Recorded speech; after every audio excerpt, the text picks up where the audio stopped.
폴드4는 일단은 모양 자체가 원형에 많이 가까워졌고요. 플립4 같은 경우에는 폴드4보다는 변화된 부분이 그렇게 많진 않았습니다. 그런데 ANC보다 놀라운 거는 주변 소리 듣기 모드였어요.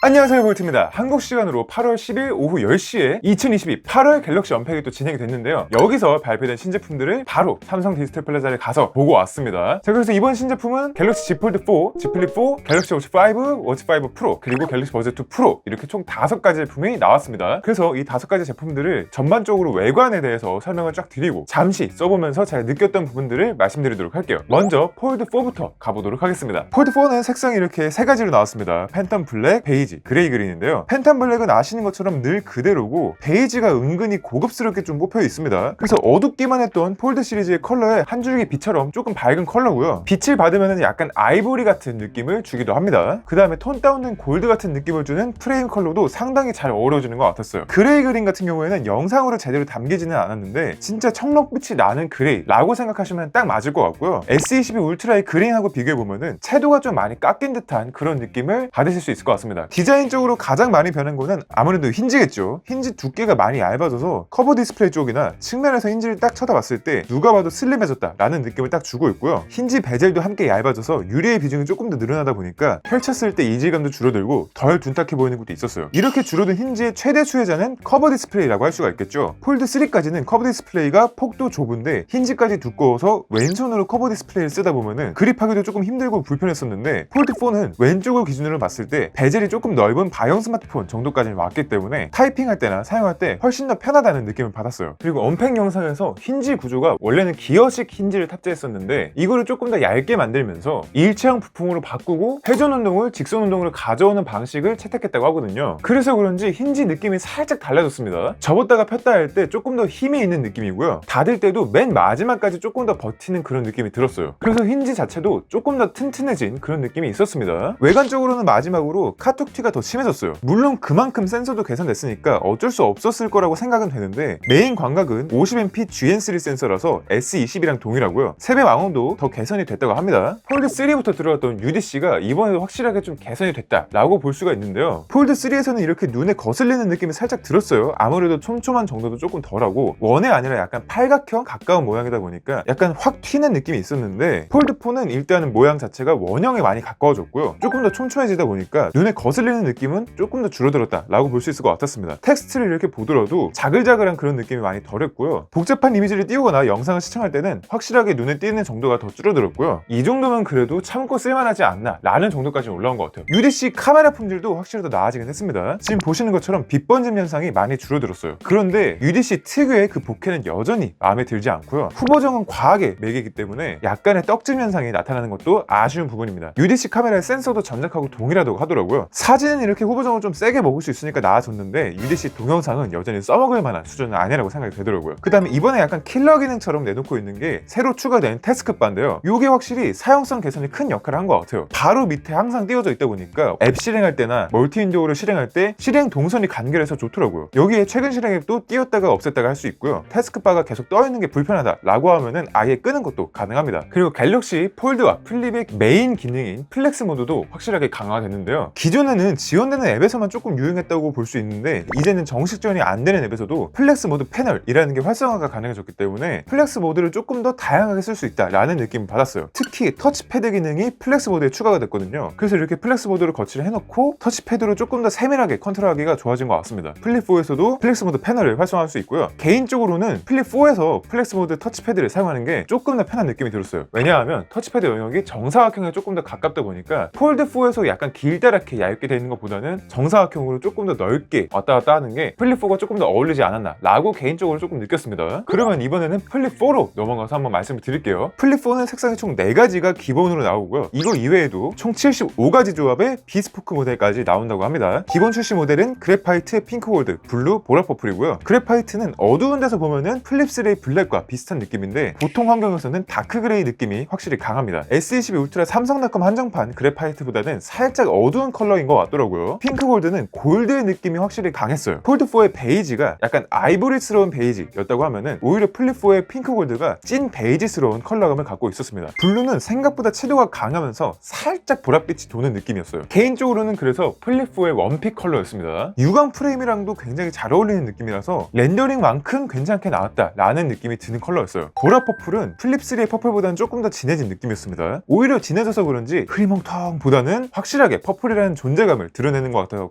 마음에 들었습니다. 아마 보라 퍼플이 가장 잘 팔리는 컬러가 되지 않을까 싶어요. 플립4 역시 힌지 다이어트가 아주 성공적으로 진행됐습니다. 플립 같은 경우에는 상하단이 모두 패널이다 보니까 힌지가 맞닿는 부분이 조금 더 눈에 들어오거든요. 그런데 이 힌지 베젤이 많이 줄어들었다 보니까 더 얄쌍하다라는 느낌을 확실하게 더 받을 수 있는 것 같더라고요. 접었을 때도 힌지가 덜 튀어나오다 보니까 휴대할 때도 요만큼이나마 조금 더 부피가 작아진 거는 칭찬해만 할 것 같아요. 그 다음에 플립4도 힌지가 조금 달라진 건지 접었다가 폈다가 할 때 느낌이 살짝 달랐어요. 폴드4와 마찬가지로 조금 더 힘있고 튼튼한 느낌을 주는 힌지, 그런 느낌이었습니다. 폴드4처럼 플립4도 카톡튀가 더 심해졌어요. 그런데 오히려 플립4에서는 이 정도의 카톡튀가 디자인적으로는 어울리는 듯한 느낌을 줬습니다. 물론 접고 이렇게 휴대하고 다니거나 사용하다 보면은 흠집은 많이 날 것 같긴 해요. 어쨌든 카메라도 소폭 개선이 됐어요. 광각 초광각 조합인 거는 동일하고요. 화소수도 모두 동일한데 센서 스펙은 S21과 같은 센서로 업그레이드가 됐습니다. 커브 디스플레이에서도 카메라를 실행할 때 조금 나아진 게, 원래는 화면 전체를 이렇게 채운 상태에서만 촬영할 수가 있었는데 이제는 사진 비율 그대로 표시하는 것도 가능해졌기 때문에 상황에 따라서 잘 바꿔가면서 쓰이면 유용할 것 같아요. 그 다음에 커브 디스플레이가 소폭 커진다 라는 루머가 있었는데 아쉽게도 커지지 않았습니다. 동일하게